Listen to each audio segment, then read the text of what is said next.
예, 제가 대학교 다닐 때에 그 친구 3명과 함께 룸메이트 하면서 4명이 산 적이 있습니다. 그 남자 4명이 그 대학생이 살다 보니까 집이 얼마나 지저분하겠습니까? 그러니까 부엌이 지저분하고 막 그릇도 이곳저곳에 있고 씻지도 않고 아주 엉망이었던 것 같습니다. 그래서 어느 날 제가 보다 못해서 친구들을 다 한자리에 불러 모아서 최소한의 우리 서로의 그런 필요한 부분들 양심을 좀 지키자. 그래갖고 약간 그 독립선언서를 발표하는 느낌으로 좀 이야기를 한 게 있었습니다. 내용이 뭐였냐면 서로 나눈 내용이 함께 음식을 먹었으면 요리를 한 사람을 제외하고 나머지 3명이 돌아가던 혼자서 하거나 알아서 설거지를 책임지자.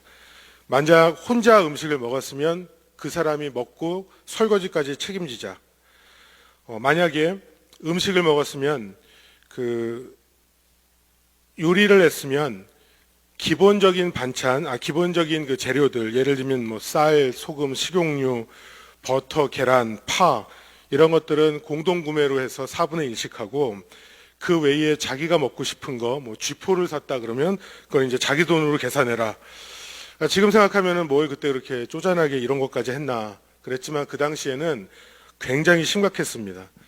그런데 하루는 제가 밥통을 집에 가서 열었더니 밥이 색깔이 노란색으로 누른색으로 변하면서 오래된 것 같은 게 그대로 있는 겁니다. 그래서 제가 혼자 생각에 이거 누가 먹고 아직도 안 치웠어. 그리고 밥통을 다시 닫았습니다.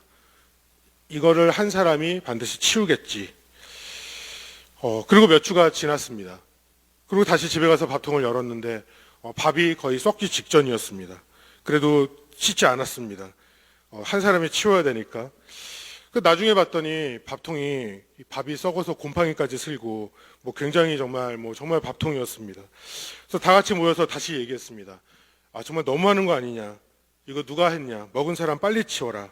서로 불편하게 왜 서로 간에 이런 그 약속을 지키지 않느냐? 제가 이렇게 얘기하는데 다른 친구 3명도 동일하게 막 열을 올리면서 같이 흥분하는 겁니다. 서로 막 비난해요. 누가 치웠냐?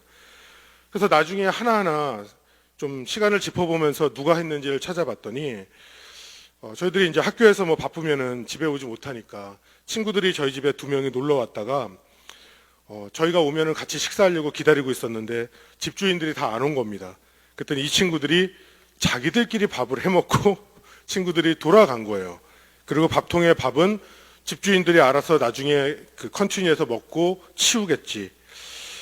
그래가지고 결국에는 우리끼리는 그 집에 사는 친구들하고는 설거지에 책임이 없다고 생각했는데 결과는 곰팡이가 슬어서 밥통을 버리게 된 게 이제 결과입니다. 이 상황이 벌어진 그 이유가 무엇이겠습니까? 생각해 보면은 저희가 최소한의 책임으로 서로를 섬기려고 했기 때문입니다.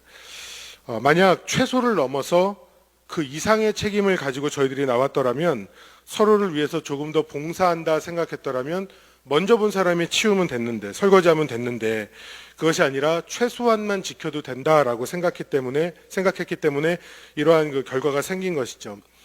법이라는 것이 무엇입니까? 법의 이유라는 책의 저자인 이 홍성수 교수는 이런 말을 합니다. 법은 모든 인간의 타고난 권리와 존엄성을 보장하기 위한 최소한의 약속이자 제도로서 존재하며 주요 기능 중 하나는 인간 사회의 평화와 안정을 보장하는 것이다. 그러니까 법이라는 것의 기본적인 전제는 최소한의 약속, 최소한의 제도, 이 최소한은 반드시 서로 지키자라는 것이 약속입니다. 그런데 이런 아리클을 읽었어요. 단국대 그 법철학 명예교수가 쓴 글인데 이런 말을 합니다. 현재 사회에서의 법은 그 내적인 윤리의식과 분리된 채 기능적으로 행정규범과 경제규범이 두드러지고 있다. 그러나 법이 단순한 기능 합리적인 것으로 될 때 그 법은 최소한의 도덕규범으로서의 윤리성을 상실하게 된다. 그러니까 법이라는 것이 최소한의 규칙만을 지키다 보니까 도덕적으로는 형편없는 수준에 머물 수 있게 된다는 것입니다. 쉽게 말하면 법에만 어긋나지 않으면, 접촉되지 않으면 비도덕적인 행동이나 마음을 가지고 있어도 상관이 없다라고 생각을 할 수 있게 된다는 것이죠. 제가 이 새벽에 갑자기 막 법을 얘기하고 법처랑 얘기하니까 많은 분들이 당황하셨을지 모르겠습니다. 아침부터 무슨 소리 하는 거야 갑자기 또 막 법 얘기하고. 그런데 제가 말씀드리고 싶은 것은 하나님의 법은 세상의 법과는 이와 다르다는 것입니다. 무엇이냐면 하나님의 사회의 법은 최소한의 규칙을 반드시 지키자라는 것이었다면 하나님의 법은 최대한의 사랑과 보호로서 우리가 서로 지키고 서로를 섬기고 우리들이 함께하자라는 것입니다. 오늘 본문에서 이 율법을 주십니다. 이 율법 속에는 하나님의 마음을 저희들이 살펴볼 수 있습니다. 신명기 21장의 말씀을 통해서 하나님의 백성을 향한 최대한의 사랑과 공의로서 이들을 지키고 다스리시고 돌보시는 우리 하나님의 마음을 두 가지만 좀 저희들이 함께 알아보는 시간이 되기를 원합니다. 첫 번째 알 수 있는 것은 하나님께서는 무고한 자의 마음을 지켜주십니다. 1절에서 9절을 보면 한 가지 상황이 등장을 하죠. 피살된 사람이 나옵니다. 그런데 범인을 모르는 상황입니다. 이럴 때에는 발견한 사람뿐만이 아니라 지역에 있는 주변의 성읍에 있는 사람들까지도 온 공동체가 알 수 없는 두려움과 죄책감에 시달릴 수 있다는 것이죠. 그럴 때는 이것을 어떻게 하냐면 먼저 장로와 제사장을 찾아가서 제사장이 있는 가장 가까운 성읍을 찾아가고 그곳에서 멍에를 매지하는 암송아지를 가져다가 골짜기에서 목을 꺾어 죽이고 레위 자손들은 그 자리에서 축복을 하고 그 후에 장로들은 송아지 위에 손을 씻고 이렇게 말하는 겁니다. 우리는 살해된 자의 피를 흘리지도 않았고 보지도 못하였다. 하나님 무고한 피를 우리에게 머물지 않게 하여 주시옵소서. 그러면서 대속제물이 대신 피를 흘리게 했다는 것이죠. 그러면 이를 여호와께서 보시기에 정직한 일을 행하였다라고 보시고 9절을 보면 하나님께서 무고한 자의 피 흘린 죄를 너희 중에 제할지니라 이렇게 말씀합니다. 이 9절 말씀을 세번역 성경에서는 이렇게 말씀하죠. 이렇게 해서 당신들은 당신들에게 지워진 살인의 책임을 벗으십시오. 이렇게 하는 것이 주님 보시기에 옳은 것입니다. 여러분 한번 이 상황을 생각해 보시기 바랍니다. 사실은 이 공동체는 죽은 사람 앞에서 무고합니다. 누가 살인자인지 모르는 거죠. 그런데 이 상황에서는 서로 의심할 수 있습니다. 그런데 반대로 생각해 보면 이런 거죠. 누가 살인자인지 모르고 이들은 무고한데 이 당시에 교통수단이 발달하지도 않았던 이때에 죽임을 당한 사람이 발생한다면 가까운 인근에는 반드시 죽인 사람이 숨어 있을 수 있다는 것입니다. 이런 확률이 높겠죠. 이러한 감정적인 공동체 속에 이러한 감정적인 혼란과 두려움 속에서 많은 사람들이 서로를 의심할 수 있고 죄책감과 무거운 마음에 사로잡힐 수 있다는 것입니다. 그런데 이런 일이 벌어졌을 때 하나님께서 명하신 대로 속죄하는 이 의식을 통하여서 공동체의 마음이 죄책감과 두려움에 머물지 않고 자유로워질 수 있도록 한다는 것이죠. 바로 하나님의 이 관심은요, 죄로 인한 징계에 있는 것이 아니라 공동체의 죄를 사해 주는데 하나님의 관심이 있다는 것입니다. 이들의 죄는 이들의 생각이 옳은 대로 하는 것이 아니라 하나님께서 허락하신 의로운 방법대로 이들이 행함으로써 죄 사함을 받는 하나님의 그런 방법, 원칙이 있다는 것입니다. 하나님께서 보시기에 이것이 정직하고 옳은 일이다라고 말씀하시죠. 여기에서 나오는 이 정직한이라는 히브리어 단어는 야샤르라는 단어를 쓰는데 이것은 기뻐하는 또는 옳은이라는 단어로 표현됩니다. 그 뜻을 갖고 있습니다. 즉 하나님께서 기뻐하시는 일은 이스라엘의 공동체가 하나님의 구속의 은혜를 의지해서 죄를 사하고 공동체의 위기를 해결하는 것이 하나님의 방법입니다. 이처럼 하나님께서는 공동체의 생명을 귀중히 여기고 생명을 살리는 방향으로 나가는 것, 그것을 우리 주님이 기뻐하신다는 것이죠. 우리들에게 적용해서 보면은 예수님께서 십자가에서 죽으셨습니다. 그 죽으심의 이유가 무엇입니까?